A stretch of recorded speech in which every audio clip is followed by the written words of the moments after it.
TV Mais canal 17.1 HD. Olá, boa noite. O Provocações de hoje está começando e hoje nós vamos conversar com ele, que é uma revelação da política local.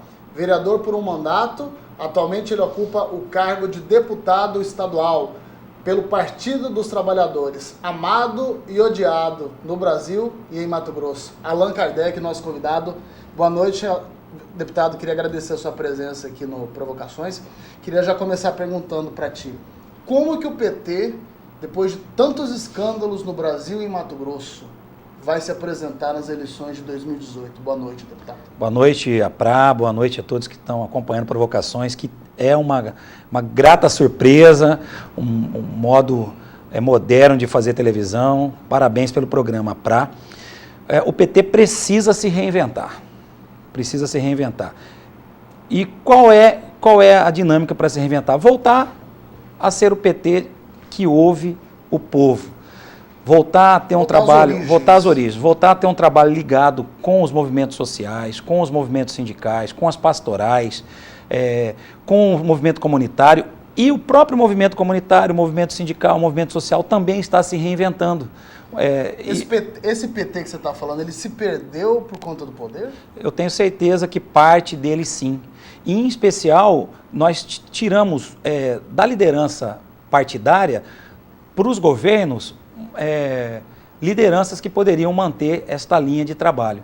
E, em especial, no mandato da presidenta Dilma, fechou-se um pouco o diálogo com os movimentos sociais. O governo Lula, primeiro e segundo, saiu com mais de 80% de aprovação, tanto da classe trabalhadora quanto empresários. Os empresários do agronegócio queriam muito o governo Lula, tanto é que o nosso senador, o senador Blairo Maggi, fez e muito campanha para o Lula, porque sabia que o Lula também sabia investir nas questões do empresariado nacional. Já no governo Dilma perdeu-se um pouco desse diálogo com a base e o empresariado começou também a ter dificuldade por conta da crise econômica. Mas, enfim, o Partido dos Trabalhadores, primeiro, reconhecer aquilo que nós erramos, aquilo que foi erro. Onde errou? Onde errou o PT? O PT teve erro de composição, teve erro de aliança e teve muita gente para dentro do partido que aproveitou-se do partido mais filiado, que errou, como o caso do Delcídio Amaral. E aí não dá para a gente hoje falar, mas ele era PT Nutella e eu sou PT Raiz. Era PT, era líder do PT no Senado, errou, foi preso, está pagando por isso? O PT sempre foi um partido radical, né? Para se eleger, antes da primeira eleição do Lula, sempre se comportou como um partido bastante radical. Chegou no poder, acabou aliança, a gente viu o partido aliado com outras siglas conservadoras de direita, com políticos tradicionais, com políticos sabidamente corruptos, né? Como Paulo Maluf, como Fernando Collor, os mesmos que depois caçaram o mandato da Dilma, segundo o PT, por golpe. O PT, se tomar o poder de novo no Brasil, vai adotar a mesma estratégia de aliança com os partidos políticos? Eu acredito que não, e essa é a aposta dessa nova configuração do PT em nível nacional. Uma vez que ficou se preocupado com a governabilidade, da sustentação para o presidente e para a presidenta, precisou fazer essas alianças, em especial com o Congresso. E a gente sabe que, infelizmente, o Congresso, inclusive esse que está aí, o mais reacionário de todos os tempos, é um toma lá da cá, e nós aceitamos esse jogo. Em especial, o Lula, no segundo mandato, deveria ter feito as reformas, deveria ter feito todas as reformas que eram para ser feitas. Trabalhista, previdência, que estão sendo feitas agora. Todas, mas no jeito... E a reforma política? A reforma política é especial. A reforma política, a questão da mídia, do marco regulatório da internet... Você é a favor da regulação da mídia? Eu acho que a mídia ela precisa ser livre, mas ela precisa cumprir alguns passos. Não se pode, por exemplo, uma única família ser dona de rádio, de TV, de internet e monopolizar. E aí, quando vai para o lado empresarial e também para o lado político, acaba sendo uma oligarquia. Então, isso eu acho que a gente tinha que fazer a regulação mesmo. Mas houve erro de concepção, porque nós fizemos o modo petista de governar, o modo petista de legislar e não conseguimos fazer o modo petista de se comunicar. Construiu-se aí ao longo do período do PT no poder, uma classe de consumo. Eu dou aula numa faculdade particular que, quando eu comecei em 2004, tinha 4.000 alunos, hoje tem 16.000 alunos e mais da metade é FIES e ProUni. E essa turma estão indo para o mercado de trabalho, consumindo. E hoje eles não reconhecem isso no Partido dos Trabalhadores, mesmo tendo FIES e morando no programa Minha Casa Minha Vida. Não reconhece isso como avanço de um governo progressista e sim acha que isso é meritocracia. Faltou essa comunicação. E mais, em especial, para ser bastante sólido nessa resposta, nessa provocação, o arco de aliança não pode ser com o inimigo, que nós dormimos aí com o inimigo e na primeira oportunidade o inimigo nos matou na questão do poder central. E agora, voltar às bases para que as bases possam nos dar a oportunidade de 2018 eleger novamente o PT numa composição mais à esquerda, numa composição mais progressista. E também ter o desprendimento de, muitas vezes, nem ser a própria disputa, porque a gente vem disputando o poder com um arco de aliança à esquerda. De repente, é a hora da gente fazer uma avaliação, caso o nosso presidente Lula não possa ser o candidato, a gente Você acha que o Lula, então, pode ser que seja o mais recomendável que ele não seja candidato diante dessa situação? Eu acredito que o TRF4 vai reformar a decisão do juiz Sérgio Moro. Um juiz que inocenta a esposa do Eduardo Cunha, com assinatura na conta propina, e sentencia o presidente Lula. Mas, enfim, se o TRF4 reformar, ou se não der tempo disso até a eleição, o presidente Lula hoje está disparado na frente das pesquisas. Quem seria um candidato dessa ala de esquerda, que seriam nomes... Eu vejo como possibilidade o Ciro Gomes, uma possibilidade. PDT, o PDT é um partido aliado, ele vem ao longo do tempo mostrando a parceria, e aí a gente abriria também a possibilidade de indicar um vice ou uma vice e a gente fazer essa composição mais progressista. Mas no estado de Mato Grosso, eu queria deixar aqui registrado que a gente tem mais acertos do que qualquer tipo de erro. O PT teve à frente da Secretaria de Educação com o deputado Sagos e com a Rosa Neide, a gente avançou muito. Nós entramos lá em 2007, saímos em 2014, foram 7 anos, tinha 99 bibliotecas em 2007. Nós integramos com 513 bibliotecas. Nós tínhamos 450 escolas, entregamos com 750 escolas, 300 escolas a mais. E tem escola sendo construída hoje com recursos que nós buscamos lá. Fizemos 3 concursos públicos, colocamos mais de 12.000 trabalhadores da educação em concurso público para dentro da educação. Errou nas questões de acompanhar muitas vezes uma majoritária, mas fez um trabalho sério com a questão da educação. Aqui havia uma lenda que a SEDUC era um feudo do PT. Isso procede? Não procede, até porque outros partidos indicavam para dentro do PT, para dentro da Secretaria da Educação. O próprio deputado federal Ezequiel Fonseca foi secretário adjunto de Infraestrutura, substituiu Ezequiel Fonseca a Vanise, irmã do deputado português. Então teve uma composição também, mas é que nós tínhamos ali um link com a educação nacional. Fernando Haddad foi um dos melhores ministros da educação, e aí a gente tinha essa proximidade com Carlos Abicalil dentro da Secretaria de Educação ao nível nacional, e nós aqui fazendo esse trabalho com o FNDE, o caminho da escola, distribuímos ônibus para todos os municípios, a descentralização dos recursos de merenda escolar, a descentralização de recursos para pequenos reparos. Então houve muito avanço.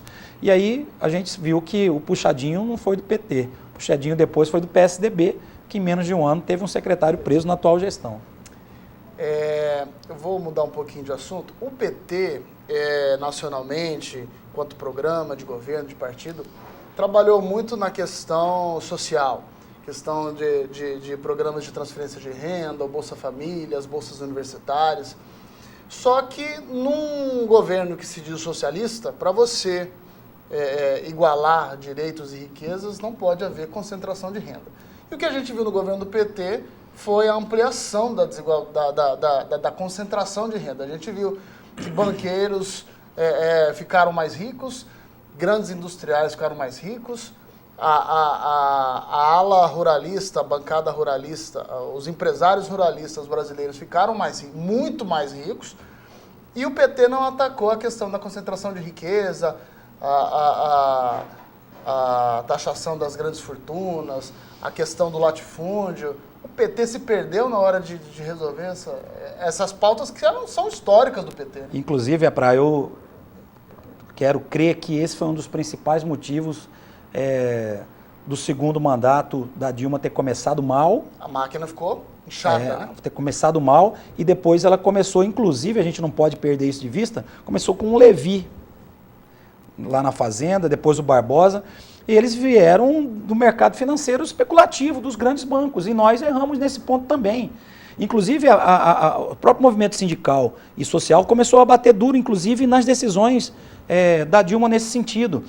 Enquanto nós trabalhamos aqui na base, em especial no primeiro programa Fome Zero, tirando mesmo a pobreza, a miséria e quem estava morrendo de fome, nós também abrimos espaço para os grandes empresários do capital. Tanto é que o senador Blairo Maggi deitou e rolou nessa questão do governo Lula. Depois voltou e depois nos traiu. E aí uma grande lição, é isso que eu queria dizer para você e para todos que estão nos assistindo. Uma grande lição, que a gente se aliou à parte do capital, e esse capital virou um capital especulativo, nós fomos para fora com esse capital, eram empresários que tinham interesses nacionalmente, mas começaram, inclusive, a levar para fora aquilo que precisava estar aqui para dentro. Vender para a China, mas também, ao invés de vender para a China, eu vou também transportar para a China. Começou a investir na questão de navios e plataformas. Eu vou levar para os Estados Unidos, mas vou parar em Cuba. Ah, mas vocês estão investindo em Cuba? Pois é, mas esse investimento em Cuba foi junto com o Blairo.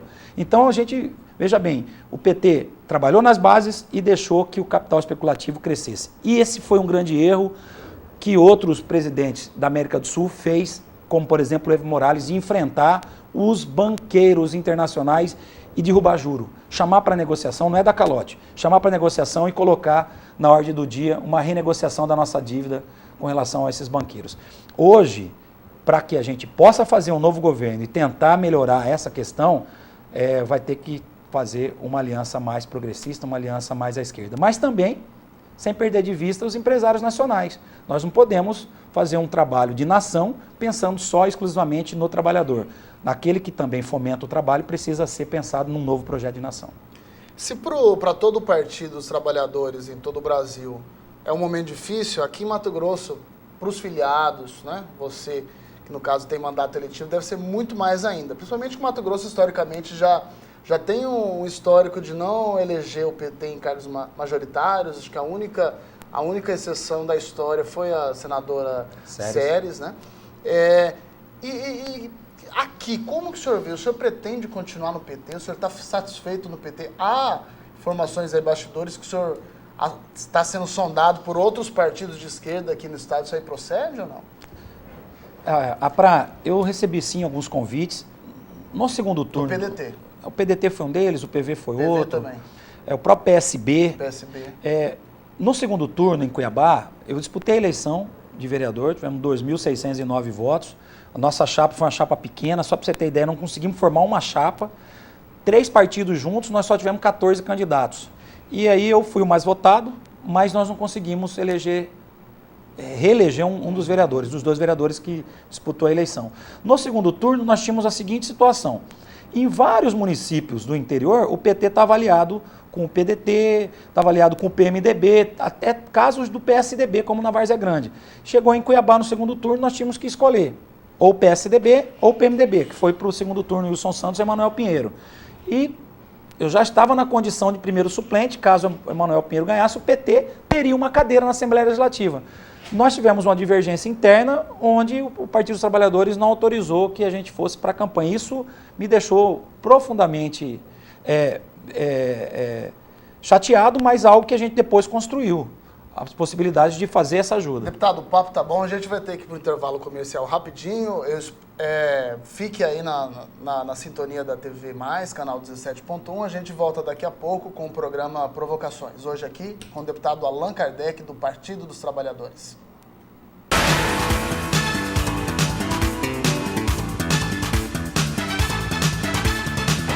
TV+, canal 17.1 HD. Voltamos com Provocações com o deputado estadual Allan Kardec. Deputado, a gente está falando sobre o convite que você teve para sair do PT e entrar em outros partidos de esquerda. O senhor vai sair do PT? Não, não vou, mas deixa eu explicar. O segundo turno em Cuiabá foi predominante para acontecer esses convites. Nós tínhamos a oportunidade no segundo turno de derrotar um adversário histórico do PT e de 4 petistas em Cuiabá. Nós tínhamos a condição de derrotar o Wilson Santos. Em 2004, a gente sabe o que aconteceu em Cuiabá, e a população sabe da história do velhinho. A mentira deslavada da história do velhinho, que naquela oportunidade tirou Alexandre César de ter a oportunidade de ser o prefeito de Cuiabá. Brasil crescendo, presidente Lula, tanto é que Campo Grande nesse período teve o Zeca do PT lá e cresceu muito no Mato Grosso do Sul, e nós tivemos aqui um retrocesso com o Wilson Santos na prefeitura, fomos derrotados. Em 2008 o PT estava junto com o Mauro Mendes, a Verinha era vice do Mauro. Nós perdemos para o mesmo Wilson Santos. E no segundo turno, em Cuiabá, nós tínhamos a condição do Partido dos Trabalhadores engajar na campanha de um companheiro, inclusive, de chapa de 2014. O prefeito Emanuel Pinheiro foi companheiro do Lúdio, apoiou o Lúdio em 2014, foi candidato à reeleição em 2014, onde a gente teve a condição de ficar na suplência, e nós tivemos uma decisão partidária de não assumir por conta da questão nacional. Mas outros municípios nós tivemos essa mesma situação, onde o PT recebeu o apoio e deu apoio para o PMDB.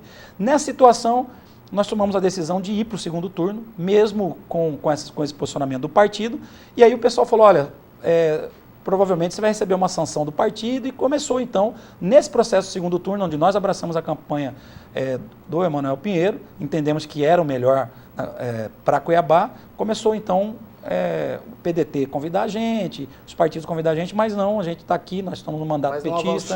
Não avançou a conversa. Não avançou a conversa, ao contrário, hoje o deputado Valdir é o presidente, nós demos apoio ao Valdir. Porque tem uma rejeição muito grande, né, o PT aqui, principalmente em Cuiabá. Isso aí eleitoralmente afeta qualquer candidato. Sim, né? Com certeza afetou na disputa do Lúdio, a gente sabe que o Lúdio tinha condição de ganhar aquela eleição em 2012 também.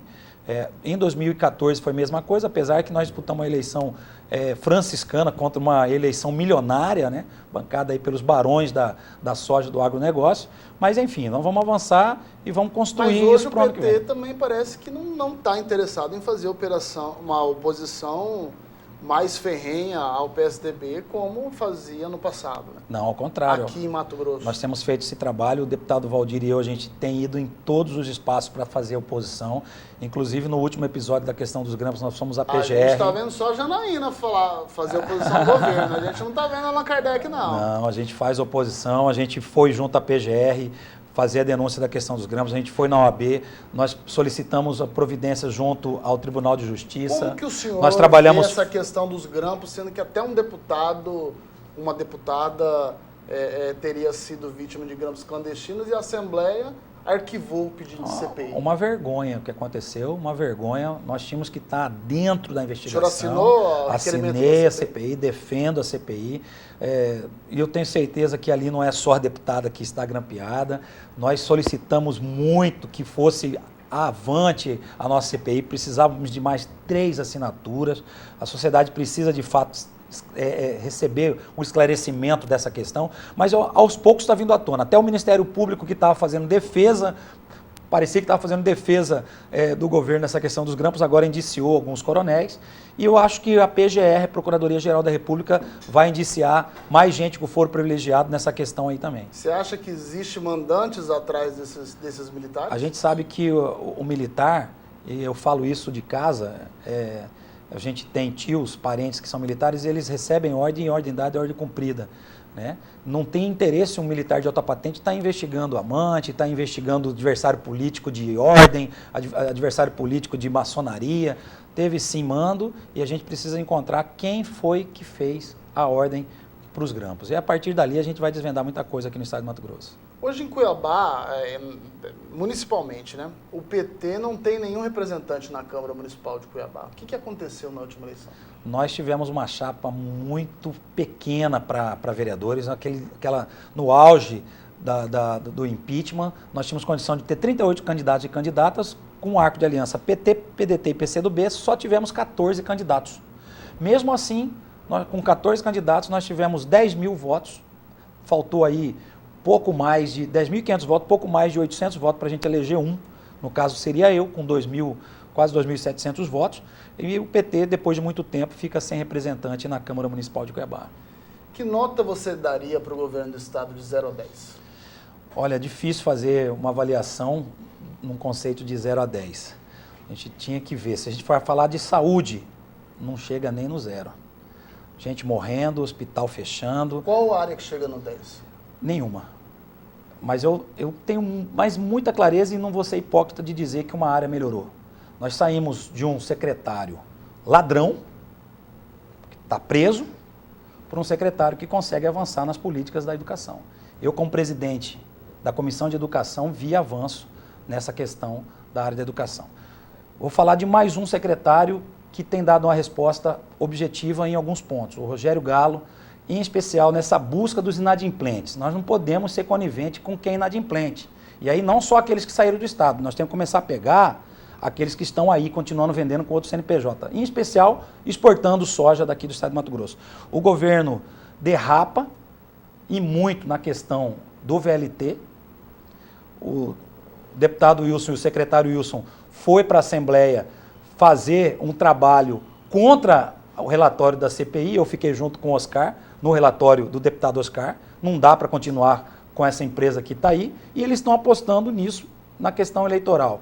E eu, como um bom cuiabano, eu quero o VLT, mas não com essa empresa que está aí.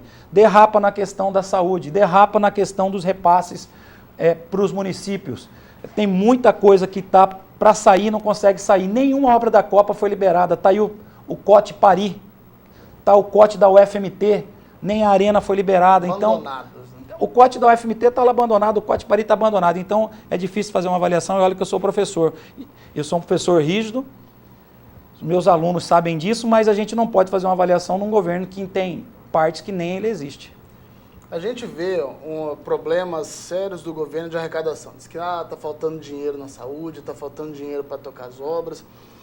E uma área que a gente vê pouca ação do governo do estado para mudar é a questão da isenção tributária para as exportações de commodities aqui no estado.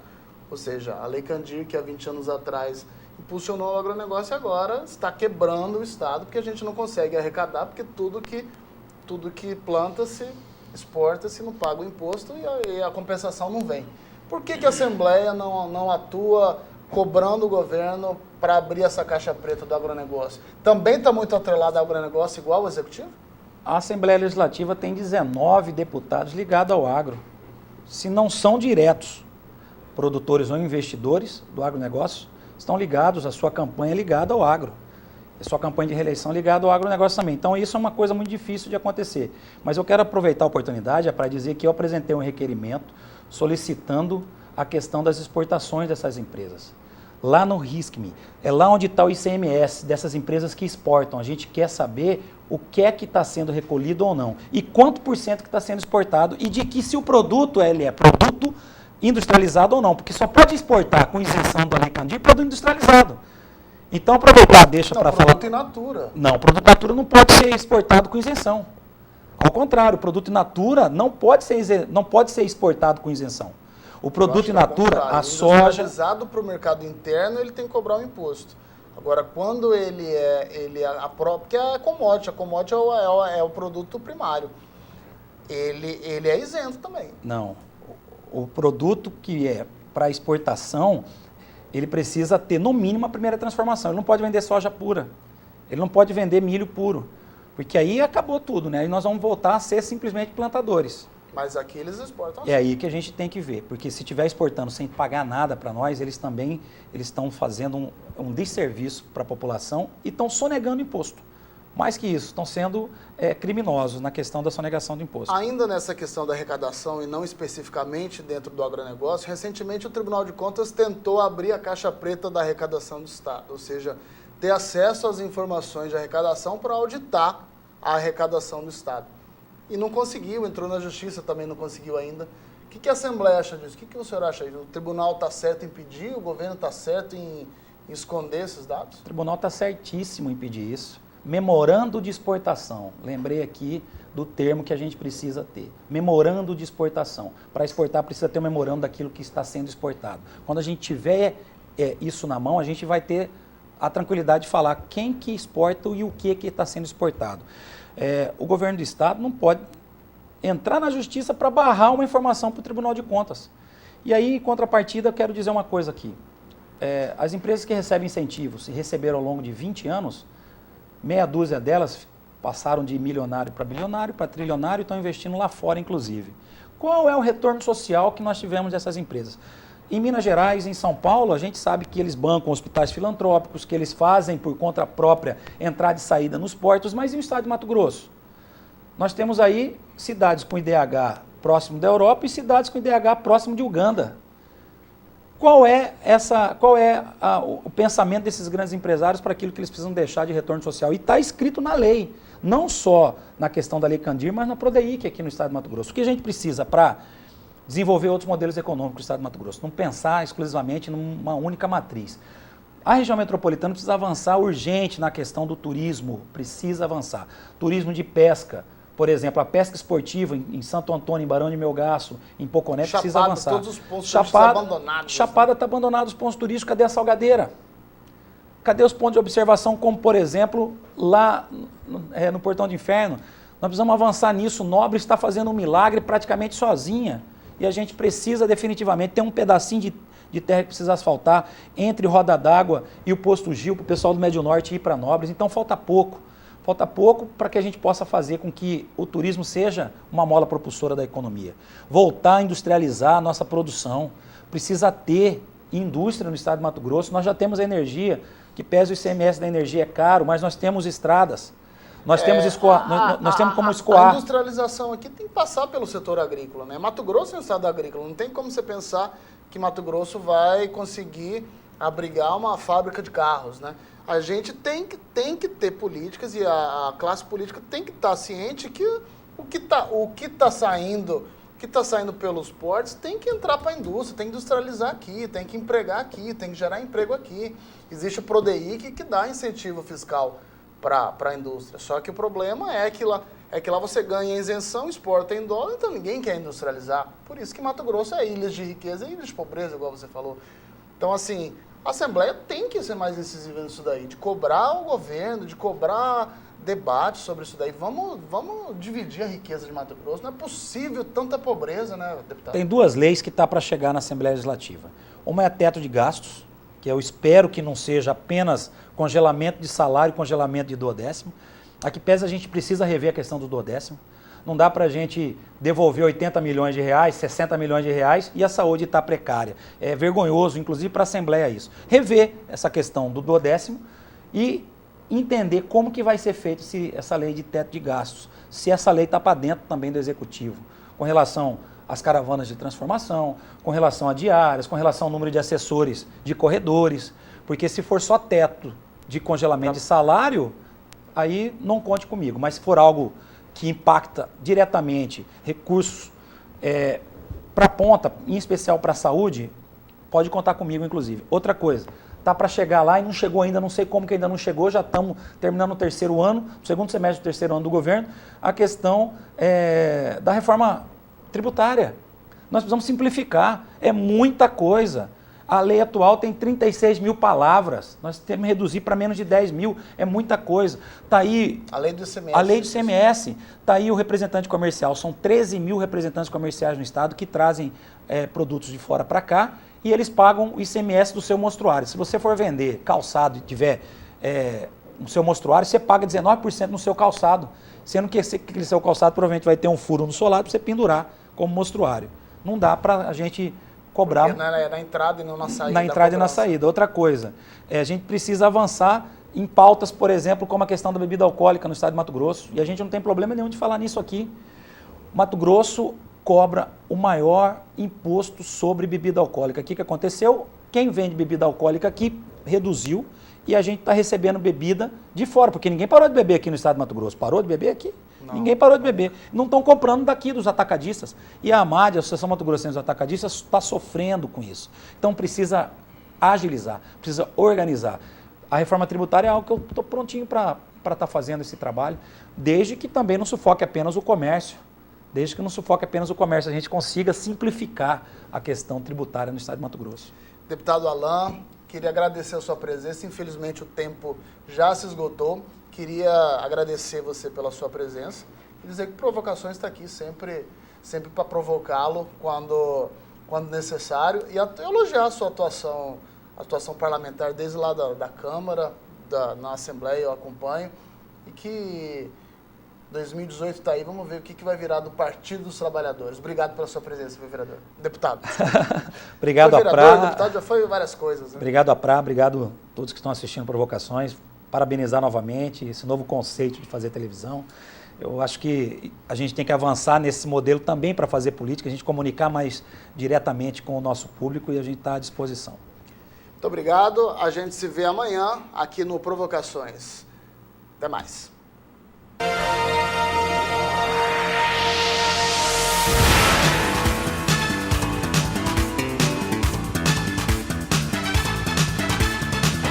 TV Mais Canal 17.1 HD.